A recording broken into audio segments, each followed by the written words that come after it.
Est-ce qu'on est vraiment préparé aujourd'hui, justement, à ce qui va se passer? Ma réponse est non. The average temperature of our planet is rising, everybody knows, and with it, the likelihood of conflict and instability around the world. En France, on n'a pas la culture du risque sismique, on n'a pas la culture du risque climatique. Sur le territoire métropolitain, il n'y a pas de cyclone. Donc on n'a pas cet état d'esprit qui est « il peut arriver quelque chose et il faut que je sois prêt à fuir mon habitation, ma maison, à tout laisser derrière moi ». Cet état d'esprit, il va falloir le développer. Mais par contre, d'un point de vue technique, les systèmes sont là. Les armées vont devoir se transformer à la fois dans leur mission, davantage de secours aux populations, comment s'entraîner quand il fait 50 degrés, elles vont être amenées à changer leurs équipements, à adapter leurs infrastructures. Donc elles aussi, comme tout le reste de la société en fait, vont devoir prendre en compte les impacts du changement climatique sur leur propre façon d'opérer pour s'y adapter.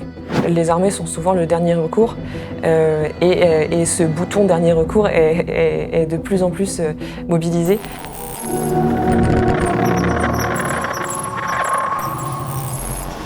Le dérèglement climatique menace la paix dans le monde. On ne fait pas toujours ce lien, mais les phénomènes extrêmes, les inondations, les sécheresses, l'élévation du niveau de la mer ont des applications environnementales, mais aussi sécuritaires. Ils affectent les populations, les pays et parfois la sécurité internationale. L'impact est considérable. Un facteur supplémentaire de conflits et d'instabilité de plus en plus identifié dans les stratégies de défense nationale et la gouvernance mondiale sur ces questions. Doit-on craindre de prochaines guerres climatiques pour l'accès aux ressources? Comment les armées et doctrines de défense des pays se transforment-elles au regard de ces nouveaux défis?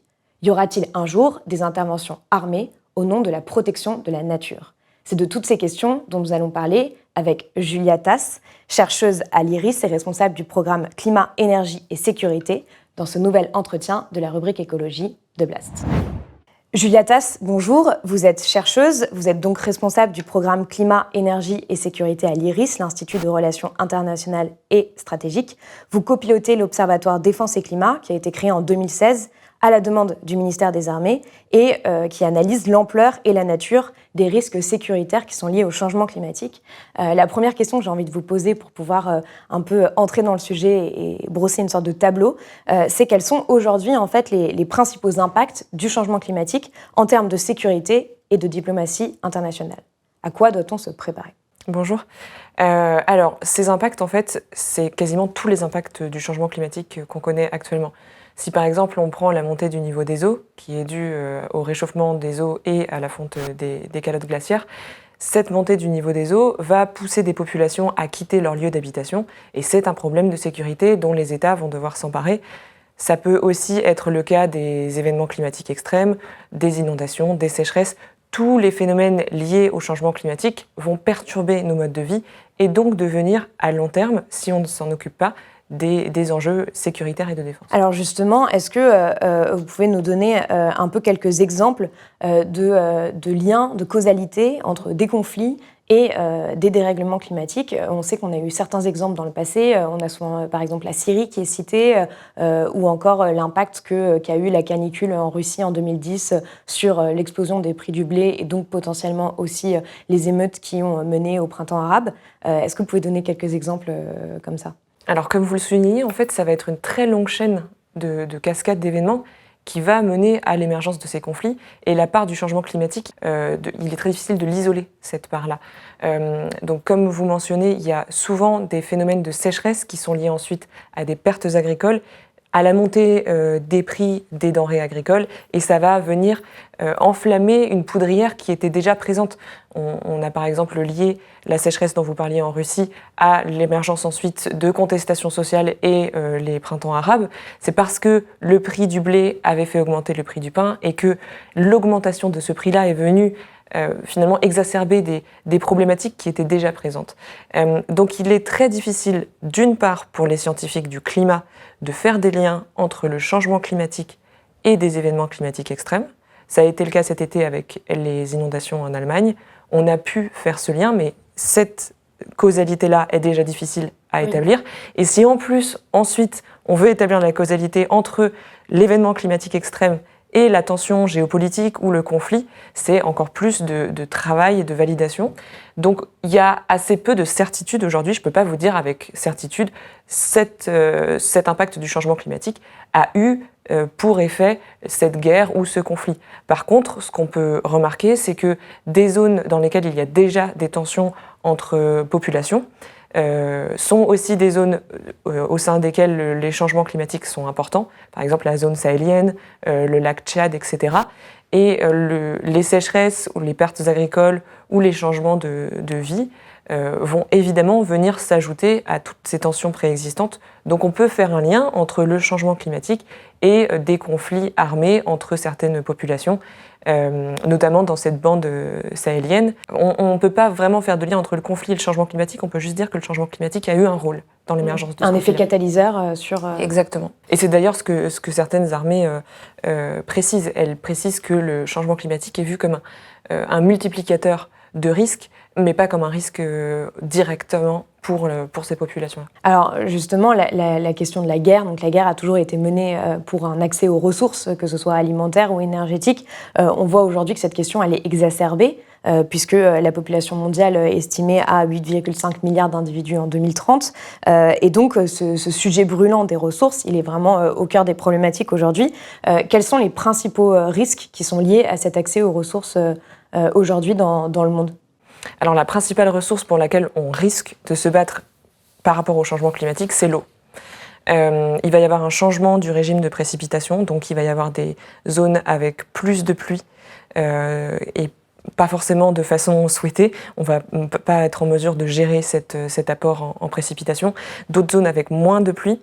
Donc ça veut déjà dire qu'il y a des populations qui aujourd'hui se basent pour l'irrigation par exemple ou pour l'eau potable sur les précipitations qui vont en être privées. Ça c'est un premier point.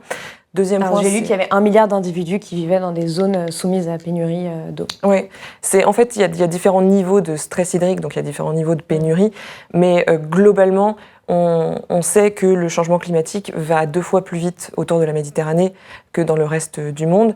Or, c'est déjà une zone dans laquelle il est difficile d'accéder à l'eau potable. L'eau potable y est moins disponible pour les populations qu'ailleurs. Donc, globalement, on n'est pas très optimiste sur l'apport en eau potable par les précipitations dans la zone méditerranéenne et donc potentiellement des crises autour de l'accès à ces ressources. Et il y a aussi tout un phénomène autour des grands fleuves. Les grands fleuves aujourd'hui sont pour beaucoup alimentés par la fonte des glaciers, fonte qui va s'accélérer avec le changement climatique. Donc la bonne nouvelle, c'est que le débit des grands fleuves va sans doute être plus important dans les prochaines années. Mais après, ils vont se tarir parce qu'il n'y aura plus de glaciers. Donc la ressource en eau dans le monde va se tarir progressivement. Exactement. Et ça peut mener à des conflits interétatiques, là, et non pas seulement interpopulation. Parce que si on prend les grands fleuves d'Asie du Sud-Est, ils sont pour beaucoup liés aux glaciers de l'Himalaya. Et si ces glaciers-là fondent, le Mékong, le Gange, le Brahmapoutre, etc., vont avoir un débit de moins en moins important. Et c'est déjà des ressources qui sont partagées de façon très parcimonieuse entre les États. Donc si ces débits-là venaient à s'affaiblir, on peut craindre des tensions entre les populations et entre les États dans ces zones. Quels sont aujourd'hui les pays dans le monde où cette question de l'accès à l'eau est la plus importante et la plus dangereuse en quelque sorte aujourd'hui ? Alors, il y a beaucoup de zones différentes pour différentes raisons. Par exemple, en Amérique du Sud, il y a des problèmes d'accès à l'eau parce qu'ils se reposent notamment sur les nappes phréatiques et que c'est pas tant finalement la disponibilité de l'eau qui est délicate, c'est l'appropriation par certains secteurs qui va en priver les populations. Donc ça peut être un exemple de difficulté d'accès à l'eau. Il y a d'autres zones comme la Méditerranée dont on parlait tout à l'heure qui sont aussi sous tension, sans parler du Moyen-Orient, les Émirats arabes unis, etc., qui eux parient sur la désalinisation de l'eau de mer pour alimenter les réseaux d'eau de leur population. Et est-ce que ça c'est crédible, la désalinisation de l'eau de mer ? Alors aujourd'hui, c'est très crédible. Ça leur fournit d'ailleurs l'eau potable. À long terme, c'est très énergivore. Donc en fait, c'est un cercle vicieux. On va utiliser du combustible fossile pour obtenir de l'eau potable et en faisant ça, on accélère ou on exacerbe le changement climatique qui va nous priver d'eau par la suite. Donc c'est pas du tout une stratégie payante Exactement. sur le long terme. Il y a finalement, on parle de l'accès à l'eau, mais il y a aussi d'autres grandes zones stratégiques, notamment l'Arctique. J'ai lu que justement, la Russie avait de nouvelles bases là-bas, et on sait aussi que la fonte du Pergélisol donne accès en fait à plus de ressources. Est-ce qu'il n'y a pas un risque de guerre en Arctique aujourd'hui? J'ai vu que par exemple les États-Unis l'avaient identifié comme un risque dans leur stratégie de défense nationale. Oui. Et c'est là où c'est intéressant parce que, comme vous le dites, c'est l'inverse. C'est-à-dire qu'il y a des ressources pour lesquelles on va peut-être se battre parce qu'elles viennent à se tarir, par exemple l'eau potable. Il y a d'autres ressources pour lesquelles il pourrait y avoir des tensions parce que l'accès y est facilité par le changement climatique. Alors c'est quand même plus rare, mais c'est le cas pour des zones comme l'Arctique, ou l'Antarctique d'ailleurs, les deux pôles, qui, en fondant, nous permettent d'accéder plus facilement à des ressources minières, à des ressources halieutiques, au pétrole et au gaz. Pour l'instant, ça reste déjà des zones pour l'Arctique de navigation très compliquées.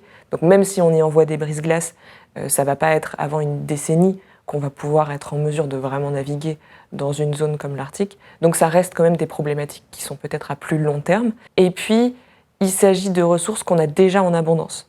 Les ressources pétrolières et gazières, on en a trop par rapport à nos objectifs climatiques. Donc, ça ne va pas être une ressource... Mais il y a beaucoup de pays qui ne se soucient pas vraiment de ces objectifs climatiques. Voilà. Oui, mais ça reste quand même des zones où, par exemple, le fait d'exploiter risque d'être trop coûteux aujourd'hui. Donc voilà, c'est à plus long terme, des zones comme l'Arctique. Par contre, c'est des zones qui, pour l'instant, étaient un peu... en dessous des radars, on va dire, qu'on s'y intéressait pas trop. Et c'est vrai que de nombreux pays l'intègrent maintenant, que ce soit l'Arctique ou l'Antarctique, intègrent des zones qui étaient auparavant plutôt désertes à leur stratégie de défense et à leur livre blanc, parce que ça va devenir des zones qu'on va occuper, et donc des zones où nécessairement des enjeux géopolitiques vont émerger. Que ce soit pour les ressources dont vous parliez, ou pour d'autres raisons. Simplement pour être présent dans une zone comme ça, surtout quand le territoire américain est aussi proche de l'Arctique, c'est intéressant pour des armées étrangères. Alors, troisième point sur cette question d'accès aux ressources, avant de parler justement des stratégies de défense nationale et possiblement aussi des solutions, entre guillemets, à apporter à cet état des lieux qu'on vient de faire. Je le disais en introduction, les risques défense et climat, ils sont reconnus depuis à peu près 1990. Il y a des pays qui sont plus en pointe que d'autres, comme les États-Unis par exemple.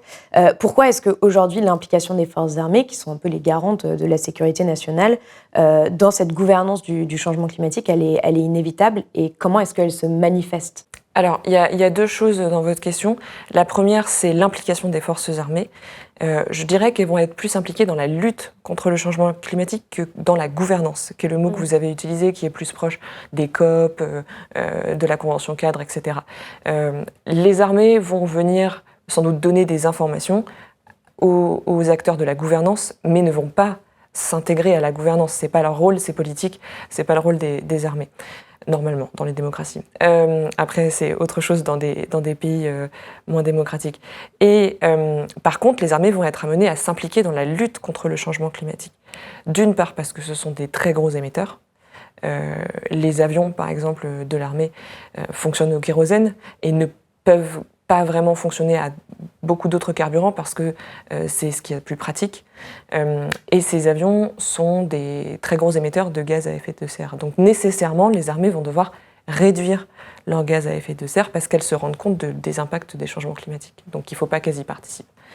Ça, c'est la première chose. Et ensuite, et c'est là où l'observatoire pour lequel je travaille a un rôle aussi de lanceur d'alerte, il va y avoir un besoin d'adaptation. C'est-à-dire que les armées vont devoir se transformer à la fois dans leur mission, davantage de secours aux populations, On voit que c'est déjà le cas, puisque par exemple dans les cas de catastrophes naturelles, c'est les armées qui viennent aider, même dans la vallée de la Roya, il y a un an en France, c'est ce qui s'est passé. Une aide militaire plus que précieuse, une vingtaine de sapeurs arrivés dans la nuit avec 4 engins de terrassement indispensables pour dégager les voies au plus vite. Ils connaissent parfaitement ce type de terrain accidenté et sont équipés pour.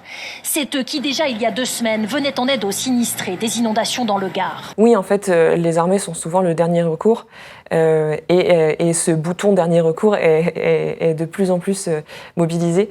Ça a aussi été le cas pour le Covid, par exemple, qui est toute une forme de crise qui est totalement différente. Mais en fait, quand l'État n'a plus les moyens sur une zone de porter secours à des populations, il va faire appel à l'armée qui est normalement déployable très rapidement, mobilisable très rapidement. Et donc les armées vont être amenées à changer leurs pratiques aussi. Comment s'entraîner quand il fait 50 degrés. Elles vont être amenées à changer leurs équipements, à adapter leurs infrastructures. Donc elles aussi, comme tout le reste de la société en fait, vont devoir prendre en compte les impacts du changement climatique sur leur propre façon d'opérer pour s'y adapter. Alors, pour reprendre la première partie de la question, on voit donc qu'il y a un recours aux forces armées de plus en plus important. Les armées commencent à avoir aussi ont des missions qui sont liées d'une certaine manière aux questions climatiques, puisqu'elles vont lutter contre la pollution marine, les trafics illicites, les pratiques de pêche illégale, mais aussi être sollicitées dans les cas de phénomènes de migration climatique. Est-ce que ces armées risquent pas d'être surchargées à terme ? Ah si, c'est une vraie question. Et d'ailleurs, c'est aussi pour ça, je pense que c'est parce qu'ils en prennent conscience qu'ils vont charger des chercheurs tels que moi de vraiment essayer de faire le tour d'horizon des impacts, parce qu'ils ont des moyens financiers limités, ils ont des moyens humains limités. Et aujourd'hui, ces moyens financiers et humains sont déjà mobilisés pour les actions, les opérations extérieures, pour la lutte contre le terrorisme en France, pour tout simplement la surveillance des espaces maritimes, etc. C'est des moyens humains et financiers qui sont déjà très largement mobilisés. Et il va falloir trouver d'autres moyens pour porter secours aux populations ou aller lutter contre la pêche illégale qui se développe notamment dans cette guerre des ressources dont vous parliez tout à l'heure. Donc il y a un vrai sujet. Il y a un vrai sujet de moyens. Et alors, comment est-ce qu'on règle ce problème de moyens ? Alors, pour ce qui est des armées en France, il va falloir convaincre le politique, puisque c'est le politique qui alloue des moyens aux armées. Donc l'Assemblée nationale, par exemple, dans une loi de programmation militaire, d'allouer plus de budget aux armées, peut-être dédiées à la gestion de ce type de mission. Donc c'est vraiment aller porter ce message auprès des politiques et des citoyens. Alors, si on revient plus sur les questions stratégiques qui sont posées par ça, on voit par exemple que les armées essaient de développer des outils pour s'adapter et pour prévenir les risques de changement climatique. J'ai vu par exemple qu'en France, on essayait d'étudier les populations de certains oiseaux qui migrent quand elles sentent qu'une catastrophe naturelle va arriver, etc. À quel point est-ce que ça s'est développé ? À quel point c'est important, en tout cas dans vous, ce que vous mettez en avant, sur les recommandations que vous pouvez avoir sur le changement des stratégies interne de défense. Alors pour reprendre les deux divisions, atténuation, adaptation, donc atténuation c'est le fait de limiter ces émissions de gaz à effet de serre. Là l'armée, pour moi en tout cas en tant que chercheur, c'est clé. Parce que très souvent, on l'a vu avec Internet et beaucoup d'autres choses, ce sont les innovations militaires qui vont ensuite être développées dans le civil et vraiment changer la façon dont la société fonctionne. Donc ce qu'on peut espérer, c'est qu'aujourd'hui, si l'armée investit pour limiter ces émissions de gaz à effet de serre, elle va investir dans des technologies de pointe qui pourraient ensuite accélérer, je l'espère, la transition énergétique. Donc ça, c'est la première chose. On peut mettre beaucoup d'espoir, entre guillemets, dans le fait que l'armée se saisisse des impacts des changements climatiques et de cette idée d'atténuation pour que ça change vraiment les pratiques de transport, du fait de se chauffer, etc., au niveau énergétique. Et elles ont intérêt à le faire d'une certaine manière, parce que, par exemple, si elles sont autonomes sur des bases, elles peuvent être moins liées à, par exemple, des attaques de convois, de ravitaillement ou des choses comme ça, énergétiquement, par exemple. Exactement. Donc les énergies renouvelables fournissent de l'autonomie, qui est clé pour les armées. Et par exemple, tout ce qui est transport électrique va avoir des atouts qu'on n'a pas pour le transport thermique, donc avec des combustibles fossiles, tels que la furtivité. En fait, ça fait beaucoup moins de bruit, une voiture électrique. Donc, pour des armées, c'est clé. Plus discret. Exactement. Et en fait, c'est aussi nécessaire pour elles parce qu'elles se digitalisent de plus en plus. Il y a de plus en plus d'appareils pour un soldat moyen. Et donc s'il n'y a pas de batterie plus performante, ça va être vraiment compliqué d'opérer. Donc ça, c'est une première nécessité. La deuxième chose, pour l'adaptation, là, c'est concret, c'est-à-dire que peut-être que ça apportera moins aux civils, l'adaptation des armées, mais par contre, ça va devenir très urgent. Opérer quand il fait plus chaud, plus humide et qu'il y a des tempêtes de sable, ça implique un changement d'équipement, un changement d'infrastructure. Les bases militaires sont des infrastructures qui sont souvent au bord de la mer. Qu'est-ce qui se passe si la mer monte ? Oui, les États-Unis avaient fait un communiqué sur le fait que la plupart de leurs bases étaient menacées par la montée des eaux et les dérèglements climatiques. Exactement. Et ça, c'est très coûteux, par contre. Ça va être le problème. C'est-à-dire que s'il faut effectivement adapter l'ensemble des infrastructures, des équipements, des pratiques des armées au changement climatique, ça va pouvoir se faire que progressivement parce que c'est très cher. Alors justement, sur les questions de prévention d'adaptation, vous écrivez dans votre rapport d'études numéro 15 sur l'intégration des enjeux climato-environnementaux pour les forces armées, qu'en réalité, un nombre très réduit de pays a commencé à traduire les réflexions stratégiques en action. Et j'ai vu aussi dans un rapport international qu'il y avait un manque d'implémentation, enfin en gros d'un passage de la théorie à la pratique. Est-ce qu'on est vraiment préparé aujourd'hui justement à ce qui va se passer ? Alors, ma réponse est non. On n'est ni préparé en tant que société, enfin, les armées ne sont pas mieux ou moins bien préparées que le reste de la société, mais parce qu'ils ne sont pas plus ou moins climato-sceptiques que le reste et ils ont beaucoup d'autres contraintes à prendre en compte. Aujourd'hui, pourquoi, ce que vous disiez, pourquoi c'est pas la mise en œuvre ne suit pas la théorie, c'est parce que ça coûte cher et qu'il faut convaincre un niveau de décision très élevé. Donc pour, par exemple, dédier des millions d'euros à l'adaptation de bases militaires au changement climatique et aux risques climatiques, il faut que ce soit fait au plus haut niveau. Et aujourd'hui, il y a beaucoup d'autres priorités qui empêchent les armées d'investir dans ce type de programme. Et c'est là où nous, notre rôle de chercheur, il est de venir répéter le message et répéter le message. Il y a un problème. Et ce qui est affolant quand on est chercheur, c'est qu'il y a des rapports comme ceux du GIEC qui sont clairs, qui sont parfois régionalisés sur l'évolution du climat dans une zone, qu'en général, ça ne va jamais dans la bonne direction. Ça va être plus d'événements climatiques, montée du niveau des eaux, etc. Et à côté de ça, il y a une forme d'inertie politique qui est dramatique et on n'est pas préparé aujourd'hui. Et d'ailleurs, c'est un peu triste de se dire qu'on en prend conscience de plus en plus en Europe grâce, entre guillemets, notamment aux inondations cet été en Allemagne et en Belgique. Il a fallu que des pays aussi développés que l'Allemagne et la Belgique perdent des citoyens parce qu'ils n'étaient pas prêts à faire face à des inondations, pour qu'on se dise « Ah, ça va nous toucher nous aussi en Europe » et on n'est pas préparé. Donc ce que j'espère, c'est que ça va s'accélérer dans les années qui viennent parce qu'il va y avoir de plus en plus d'événements qui vont prouver qu'on n'est pas préparé, que ça s'accélère d'un point de vue civil, donc dans les communautés de communes, les villes, etc., les départements et les régions, et puis que ça s'accélère aussi au sein des armées.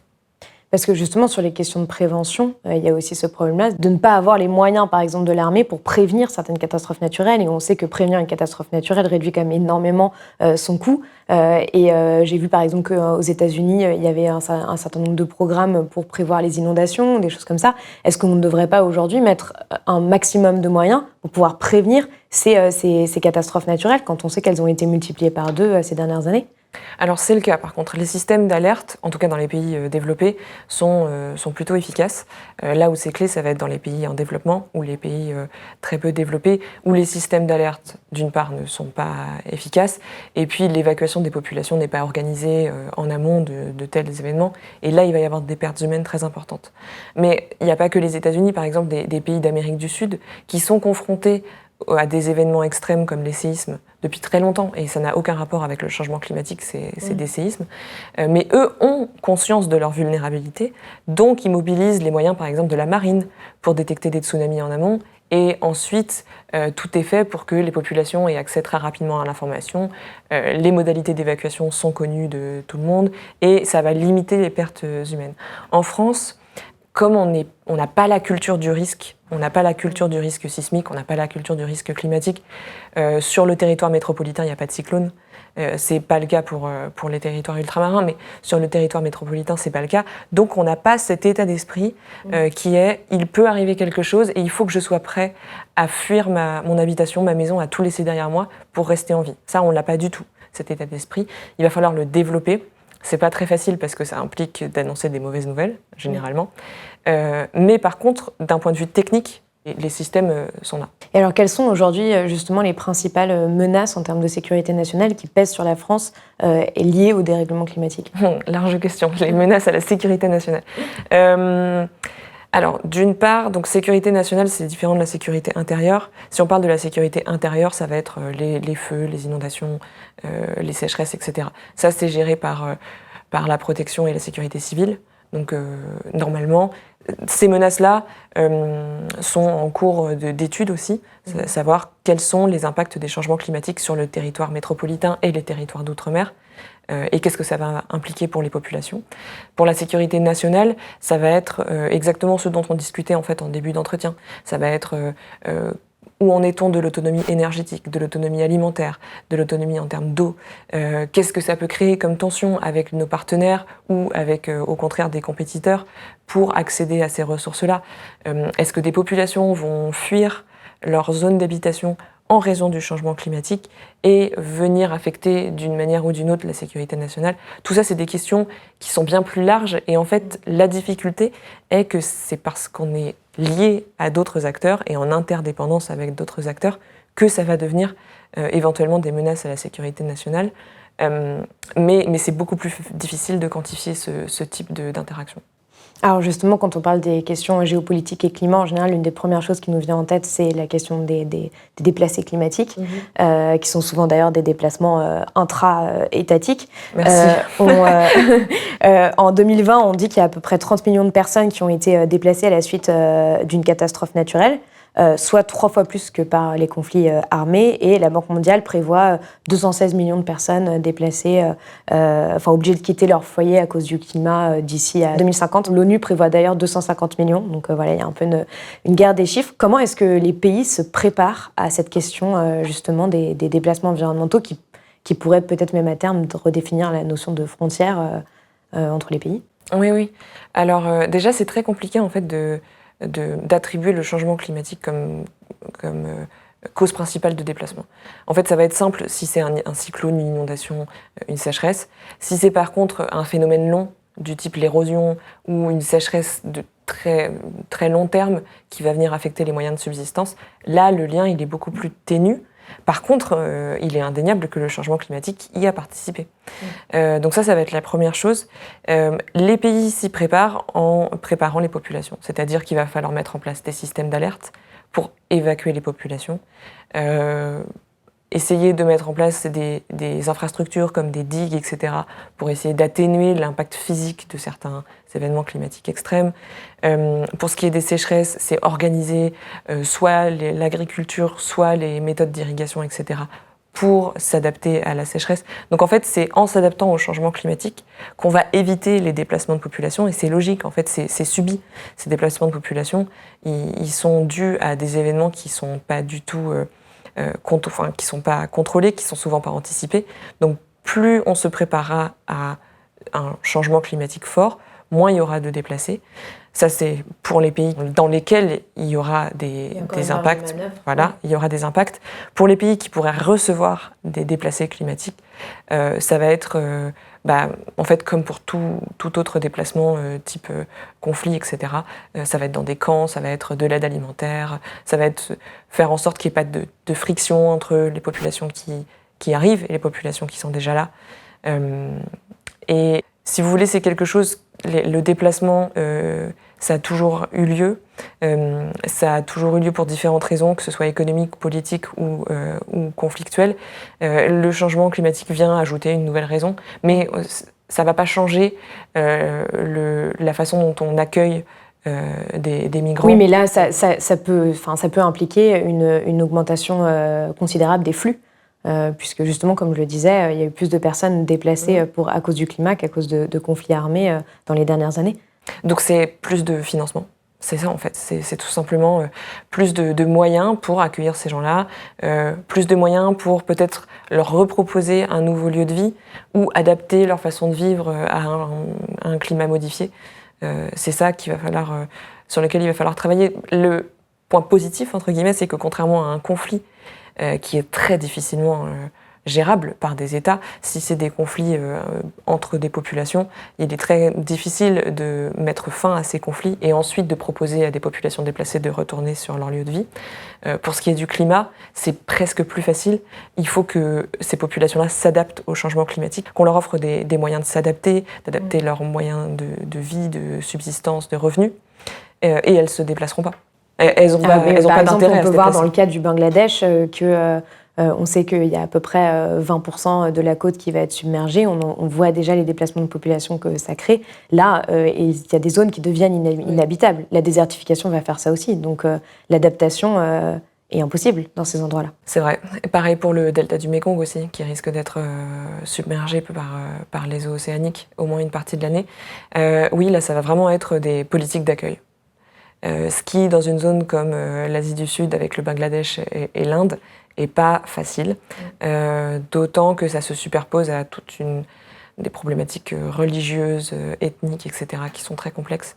Donc effectivement, il y a des zones, la montée des eaux est une modification géographique inévitable, qu'on peut pas s'y adapter, ou très peu. Donc ça va être essentiellement la gestion des flux. Qu'en est-il aujourd'hui de la gouvernance mondiale sur ces questions ? C'est-à-dire comment est-ce que les pays coopèrent pour essayer de prévenir, de s'adapter au dérèglement climatique et aux risques sécuritaires induits ? Et après, j'ai une autre question sur justement comment est-ce que tout ça peut... est-ce que ces enjeux-là vont par exemple être mis sur la table à la COP26 à Glasgow, qui aura lieu en novembre ? Alors, la sécurité climatique est un angle qui est assez peu abordé par les pays quand ils en discutent entre eux, parce que accepter qu'il y a des enjeux sécuritaires liés au changement climatique, c'est un peu accepter qu'il est trop tard. Or, tout le reste des discussions, c'est de s'accorder sur des objectifs pour dire qu'il n'est pas trop tard. Donc, il y a une forme de dichotomie qui est difficile à accepter. Donc ça va être... beaucoup de pays vont parler d'adaptation, ce qui est très bien. Il y a une journée dédiée à l'adaptation. Il y a une journée dédiée à l'adaptation, le Fonds vert pour le climat. Alors aujourd'hui, c'est pas 50-50 atténuation-adaptation, c'est beaucoup plus pour l'atténuation. Mais le sujet d'adaptation monte. Il y a des pays qui demandent des fonds pour pouvoir adapter leur ville et la façon dont leur population vivent au changement climatique, des pays en développement, et qui demandent pour ça des financements de pays développés. Il y a des pays qui demandent des dédommagements. Donc ça s'appelle pertes et dommages dans le jargon onusien, et c'est, voilà, j'ai pas participé outre mesure au changement climatique, j'en subis les conséquences dès aujourd'hui, notamment avec la montée du niveau de la mer. Comment faire pour me dédommager de ces conséquences négatives, néfastes que je n'ai pas causées. Donc ça, c'est aussi une question d'adaptation, parce que finalement, cet argent-là va servir à limiter les impacts du changement climatique. Oui, c'est tous ces sujets de justice climatique, mais en même temps, comme vous le pointez dans votre rapport, les pays du Sud font partie des pays les moins bien préparés. Ce sont les premières victimes du changement climatique et sont les moins bien préparés aux risques, notamment aussi sécuritaires, qui sont liés à ce dérèglement. Oui.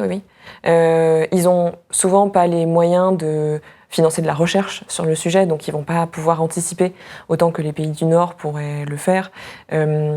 Ces pays-là ont aussi à cœur un développement économique qui est souvent leur priorité.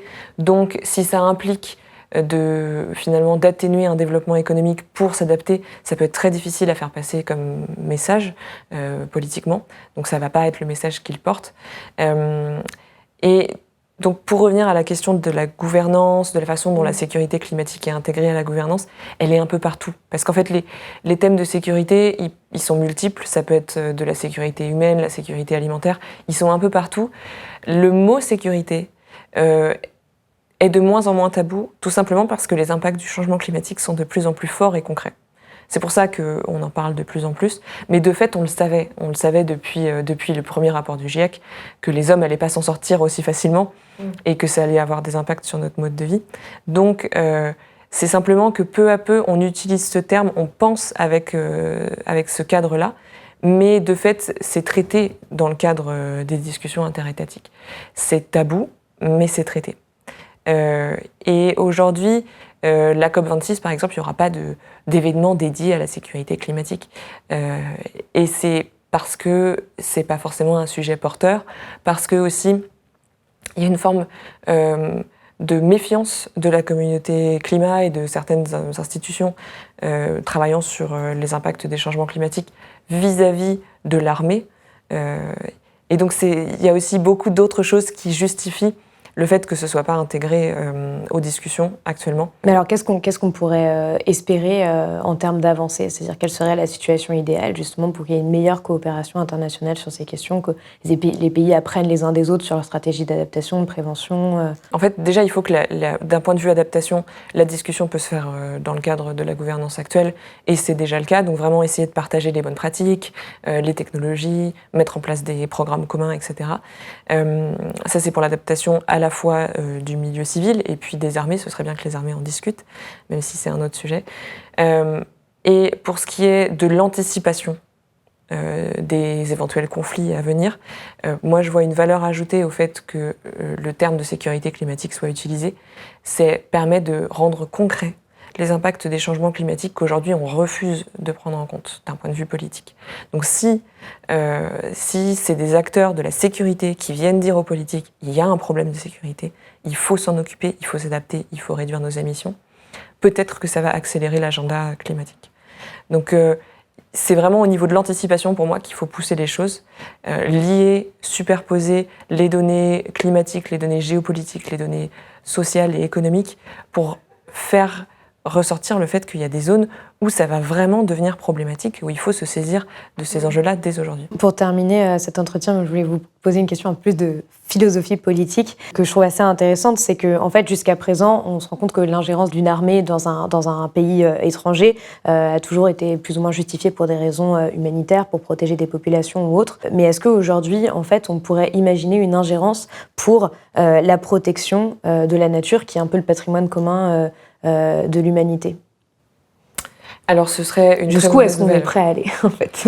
Alors, déjà, il faudrait que le politique, puisque c'est le politique qui va lancer des opérations militaires, donc il faudrait que le politique ait vraiment conscience de la valeur de certains écosystèmes. Donc ça, ce serait presque une bonne nouvelle s'il y avait ce type d'enjeu sur des écosystèmes clés. Par contre, ça peut servir d'excuse. Ça, c'est certain. Je pense que si ça a lieu, c'est-à-dire que c'est pas impossible que des États revendiquent une intervention militaire dans une zone en utilisant le prétexte de la protection d'un environnement. Pour donner un exemple concret, par exemple, dans le cas de l'Amazonie, il pourrait y avoir une intervention armée au Brésil, parce qu'on sait que l'Amazonie est prête d'atteindre un point de bascule, qu'il y a déjà une partie de l'Amazonie qui émet du CO2 plutôt que d'en absorber, et que sans l'Amazonie, on perd un puits de carbone essentiel pour notre survie. La forêt amazonienne a émis ces dernières années plus de CO2 qu'elle en a capté, la faute à une déforestation massive et aux autres activités humaines. Alors pour les territoires qui sont déjà sous souveraineté d'un État, ça peut mener à des guerres. Donc je suis pas sûre que ça ait lieu. Ça va être peut-être des menaces qui seraient évoquées, mais je ne pense pas qu'on envoie des hommes pour protéger l'Amazonie au risque de déclarer la guerre au Brésil. Par contre, il y a toute une idée finalement qui transparaît, c'est la responsabilité de prévenir, la responsabilité d'éviter des catastrophes humaines, mais aussi environnementales. Et donc ça peut effectivement être intégré dans le droit. Il faut voir comment, droit international, comment ça pourrait s'intégrer. Pour ce qui est des zones internationales, l'Antarctique, les eaux internationales, là par contre, la question de la responsabilité de prévenir et de protéger des zones et des écosystèmes pourrait être utilisée par des États pour être présents. C'est-à-dire que, par exemple, l'Antarctique aujourd'hui, il y a un traité, il faut éviter, il est interdit dans le traité d'y avoir des activités militaires. Et si un État utilise le prétexte de protéger un écosystème ou une zone et y envoie des militaires, donc finalement va à l'encontre de ce traité international, ça c'est des questions. Ce sont des questions qu'on peut se poser parce que les zones internationales sont nombreuses, il y a encore beaucoup d'intérêt à y être présent, et l'excuse environnementale peut être la mieux placée Finalement, quand il n'y a pas de population sur place, qu'est-ce qu'on va protéger ? L'environnement. Et ça, c'est une question qui pourrait par contre se révéler être de plus en plus concrète dans les années à venir, parce qu'il n'y a pas de souveraineté dans ces zones-là, il n'y a pas de population, et donc il y aurait moyen que ça ait lieu petit à petit, progressivement, sans que ça déclenche de conflits interétatiques. Donc est-ce que pour vous, par exemple, qui étudiez ces questions, on peut imaginer une évolution du droit international pour permettre justement, dans ces cas extrêmes, une protection de la nature au nom de la conservation de l'humanité, en fait, en quelque sorte? Alors ça va sans doute être une question qui va être amenée à être discutée, c'est certain. Après, il faut savoir pour quels intérêts.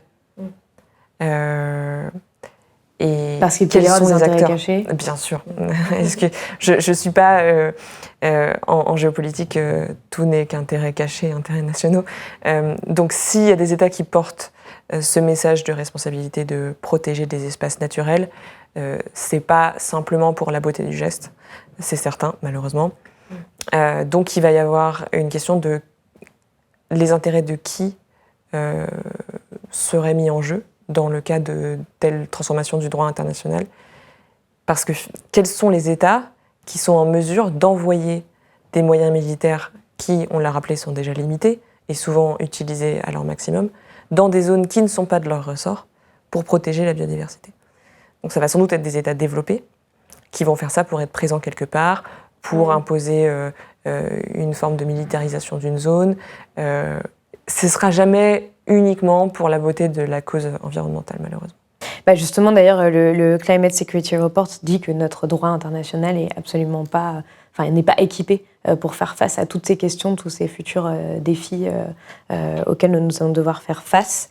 Eh bien, merci beaucoup, Julia Tass, d'être venue sur Blast pour parler de ces questions. Si cet entretien vous a été utile, vous pouvez le partager sur vos réseaux sociaux et mettre un pouce bleu. Et pour ne rien rater de nos contenus, abonnez-vous à notre chaîne YouTube. Je le rappelle, Blast est un média indépendant et s'il est accessible au plus grand nombre, c'est grâce à vos dons et vos abonnements. Alors pour nous soutenir, rendez-vous sur blast-info.fr. À très vite sur Blast.